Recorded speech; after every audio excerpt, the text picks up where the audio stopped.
Voice opinion के नए अंक में आपका स्वागत है। आज के अंक में हम झारखंड की चर्चा करेंगे। जब से झारखंड का निर्माण हुआ है दोस्तों, कोई भी ऐसा एक साल आप याद नहीं कर सकते हैं जब इस राज्य में भ्रष्टाचार का कोई ना कोई मामला प्रकाश में ना आया हो। कोई ऐसा साल नहीं गुजरा है यहां पे सरकार किसी पार्टी की हो, मुख्यमंत्री कोई हो, भ्रष्टाचार यहाँ का जो है शिष्टाचार बन चुका है। अब भ्रष्टाचार मत कहिए, ये शिष्टाचार है। मंत्रियों के व्यवहार का ये हिस्सा बन चुका है, मंत्रियों के व्यवहार का हिस्सा बन चुका है। और पूरे देश में खिल्ली उड़ाई जाती है झारखंड की कि ये सारे भ्रष्ट हैं, सारे के सारे भ्रष्ट हैं। कभी भी झारखंड का नाम किसी अच्छे कार्य के लिए, कभी भी अच्छे कार्य के लिए अपवाद के रूप में महेंद्र सिंह धोनी को अगर आप शामिल कर लें, वो अपवाद है कि अब महेंद्र सिंह धोनी की पूरे देश में उनका जो सम्मान किया जाता है। अगर उनको आप माइनस कर दीजिए तो न तो यहाँ का कोई नेता है, न तो यहाँ का कोई और ऐसा अचीवर है जिसको पूरे देश में सराहा जा रहा हो, सम्मान किया जा रहा हो। झारखंड को जब भी याद किया जाता है, हमेशा हमेशा उसको जो है भ्रष्टाचार के लिए याद किया जाता है। आपको याद होगा दोस्तों, 90 के दशक में जब संसद में घूस कांड हुआ था, तब झारखंड मुक्ति मोर्चा फंसी थी। कुछ लाख रुपयों के लिए इन्होंने अपना जमीन बेच करके उस समय के तत्कालीन नरसिम्हा राव सरकार को इन लोगों ने बचाया था। इन लोगों ने नरसिम्हा राव सरकार को बचाया था।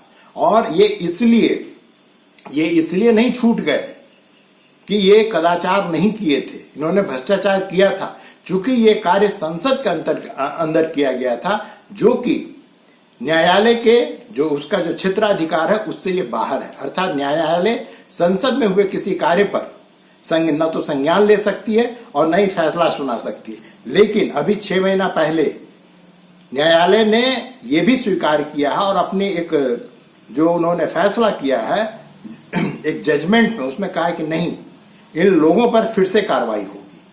संसद में भी अगर आप कोई काम, घटिया काम करते हैं, भ्रष्ट आचरण दिखाते हैं, तो उस पर न्यायालय जो है फैसला सुना सकती है। तो ये लोग फिर से जाएंगे। तो ये तो हुआ संसद कांड। उसके बाद मधु कोड़ा है। मधु कोड़ा जो है, सोचिए, देश में इकलौते ऐसे व्यक्ति हैं, इकलौते ऐसे मुख्यमंत्री हैं जिनका कोई पार्टी नहीं था। वो अपने पार्टी के या ये जो भी के निर्दलीय ये विधायक थे, और उनको पता नहीं किस मजबूरी में झारखंड मुक्ति मोर्चा और कांग्रेस ने मुख्यमंत्री बना दिया। क्या मजबूरी थी पता नहीं। मैंने झारखंड मुक्ति मोर्चा में उसमें कोई नेता नहीं था या कांग्रेस में कोई नेता नहीं था जो मुख्यमंत्री बन सकता हो।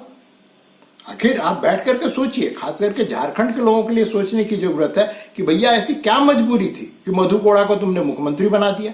और मुख्यमंत्री बनने के बाद स्वाभाविक है कि वो इन दोनों दलों का, कांग्रेस और झारखंड मुक्ति मोर्चा के कठपुतली थे। और उन पर आरोप है कि उन्होंने 5,000 करोड़ से ज्यादा का गबन किया। उस समय दोस्तों यहाँ पे 5-6 हजार करोड़ का हर साल का बजट हुआ करता था। झारखंड का 5-6 हजार करोड़ का बजट हुआ करता था, और उसमें 5,000 करोड़ का इन्होंने अपने मंत्रित्व काल में, जब तक ये मुख्यमंत्री थे, इन्होंने गबन किया। स्वाभाविक है कि इन्होंने अकेले तो किया नहीं होगा, सबने मिलकर किया होगा। लेकिन जेल तो मधु कोड़ा ही गए। मधु कोड़ा के बारे में कहा जाता है दोस्तों, उन पर आरोप है और समाचार पत्रों में छपी थी कि उन्होंने लाइबेरिया, कोई देश है, वहां पे इन्होंने माइंस खरीदा था।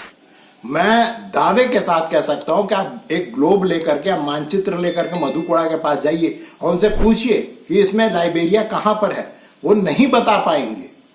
अब सोचिए कि ये सब जो हो रहा था उसके पीछे जो इनके सलाहकारों का एक ग्रुप होता है। यहाँ पे मुख्यमंत्री किसी पार्टी को, सलाहकारों का एक ग्रुप है, वही सबसे बड़ा बुद्धिमान है, वही सलाह देगा, और उसका परिणाम होता है हमेशा ही भ्रष्टाचार।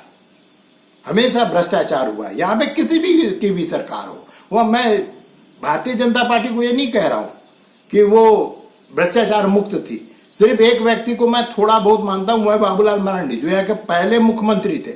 लेकिन उनसे भी मेरी शिकायत है। जब इस राज्य का निर्माण हुआ था झारखंड का, तो पहली बजट जब पेश की गई थी, ये भी देश में रिकॉर्ड था कि वो सरप्लस बजट थी। अर्थात जितना पैसा बजट में आपको जरूरत थी, उससे ज्यादा पैसा आपके पास में था। आपने क्यों नहीं विकास के कार्य किए? आपने क्यों नहीं बड़े बड़े स्कूल, कॉलेज, अस्पताल बनवाए उस समय उस सरप्लस मनी से? तो उन पर शिकायत ये है।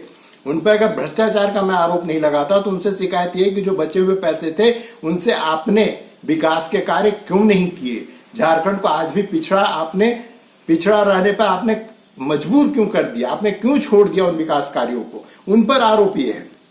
लेकिन दोस्तों इसके बाद मैं बताता हूं कि अभी वर्तमान में मामला क्या है।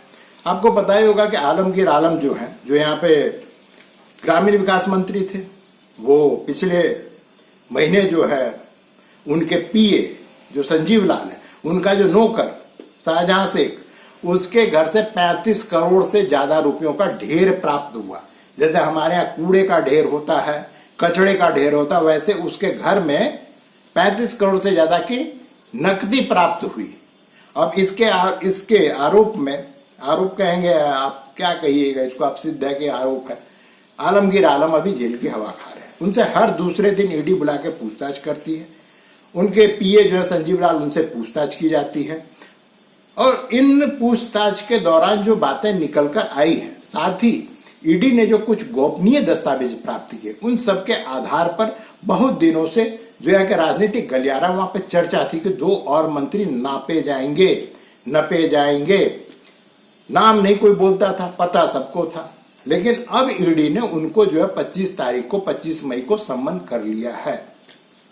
इसमें से पहले मंत्री हैं हफीजुल हसन।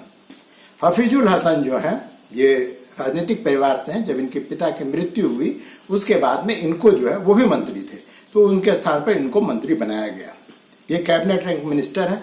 ये जो अल्पसंख्यक कल्याण मंत्रालय है, साथ ही जो युवा मंत्रालय, इन दोनों विभागों के मंत्री हैं। अब दोस्तों मैं आपसे एक सीधा सा प्रश्न पूछता हूं कि जो अल्पसंख्यक कल्याण मंत्रालय होगा, वहां पे जो भी पैसा खर्च करने के लिए होगा वो किस पर खर्च होना है? स्वाभाविक है कि वो मुसलमान पे खर्च होना है, क्योंकि अल्पसंख्यक का मतलब दोस्तों इस देश में ये मान लिया गया है कि वो मुसलमान है। जैन, पारसी, सिख, ये सब दोस्तों दोयम दर्जे के हैं। अल्पसंख्यकों में भी ये दोयम दर्जे के हैं। तो स्वाभाविक है कि वो पैसा जो है मुसलमानों के कल्याण हेतु खर्च करना था, विशेष करके युवाओं के, महिलाओं के, बच्चियों की पढ़ाई लिखाई आदि, उनको उत्थान के लिए उसका प्रयोग किया जाना था। अगर मान लिया जाए कि जो इन पर आरोप लगा है उसमें अगर नाम मात्र की भी सच्चाई है, तो सोचिए दोस्तों कि ये किसका गला काट रहा था।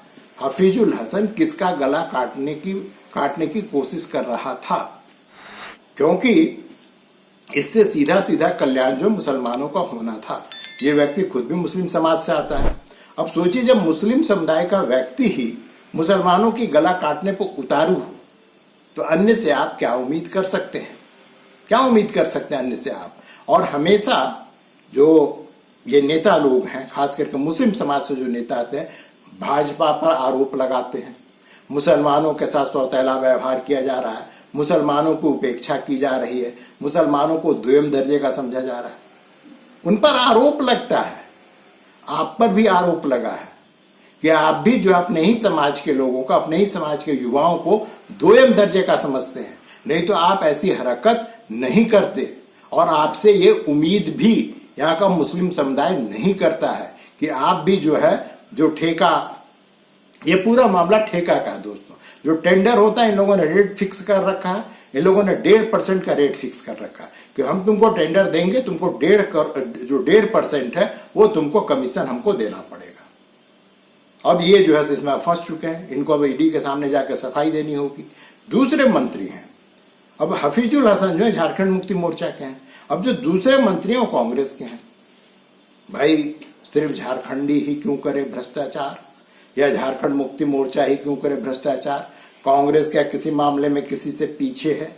आलमगीर आलम आगे गए हैं, उनके पीछे दूसरा, इनका नाम है बादल पत्रलेख।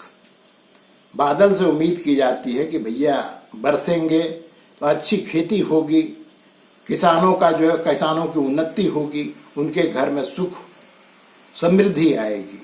और ये हैं भी कृषि मंत्री। अब इन्होंने जो आजकल कृषि कार्य में, कृषि को बढ़ावा देने के क्रम में बहुत सारे कार्य किए जा रहे हैं। बड़े बड़े कुएं कोड़े जाते हैं, नलकूप, कहीं कहीं नहर, डैम, ये सब बनाई जाती है। तो इसमें सबका ठेका होता है। अब पत्रलेख साहब, इनकी शकल आप देखिए, शकल से बहुत ही शरीफ आदमी नजर आते हैं। लगता है कि बस इनको दीन दुनिया से कोई मतलब नहीं, बस इनका जन्म जो हुआ है लोगों के कल्याण के लिए हुआ है। हम भी यही समझते थे। अब इन्होंने कल्याण क्या किया है कि इन पर यह आरोप है कि इन्होंने जो ठेका दिया अपने विभाग का, उसमें भी इन्होंने भी, भाई हम किसी से कम नहीं है।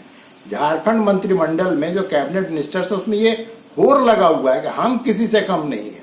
इन्होंने भी 1.5% वसूली कर ली है। अब इन्होंने कौन कहां घुसेड़ के रखा है, ये तो अब जो सो तहकीकात के बाद पता चलेगी। अभी ये आरोपी हैं, अभी इन पर कदाचार सिद्ध नहीं हुआ है।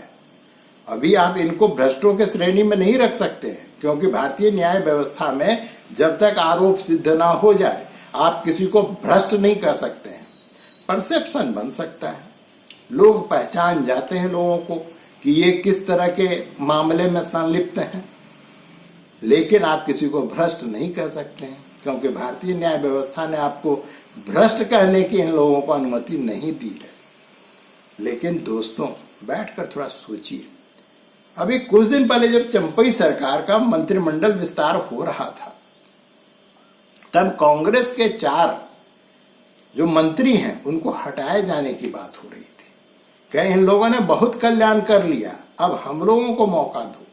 किस लिए मौका दो? ये जो घटनाक्रम से समझ गए होंगे, क्योंकि जो मंत्री जेल जा रहे हैं उनके सहयोगियों को पता है कि अगला कर क्या रहा है, और वो इस जुगाड़ में है कि कैसे इसको हटा करके मैं इसका जगह लूं।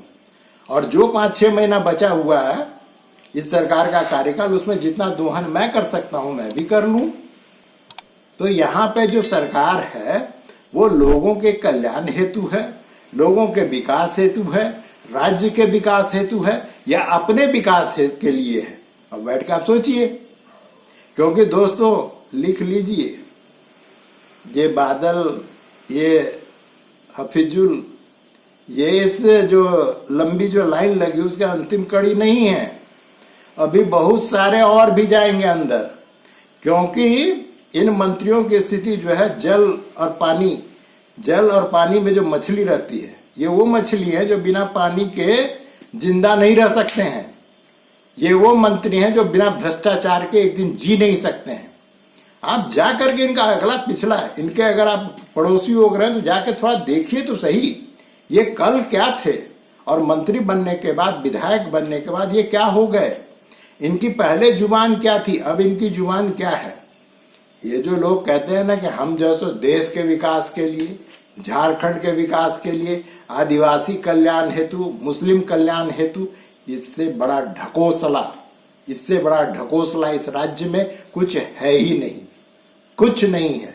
अब इससे ज्यादा दोस्तों मैं नहीं कहूंगा, मेरे पास और भी जानकारियां हैं, और इसमें जान लीजिए कि सिर्फ मंत्री नहीं जाएंगे, मनीष रंजन से पूछताछ हुई है या होने वाली है, और बहुत सारे अधिकारियों का एक समूह है। ये अधिकारी भी एक नहीं है, और ये अधिकारियों का समूह है जो इसमें ये खाऊ प्रतियोगिता में सबके सब लगे हुए हैं। ये सबके सब नापे जाएंगे और ये सबके सब जेल जाएंगे।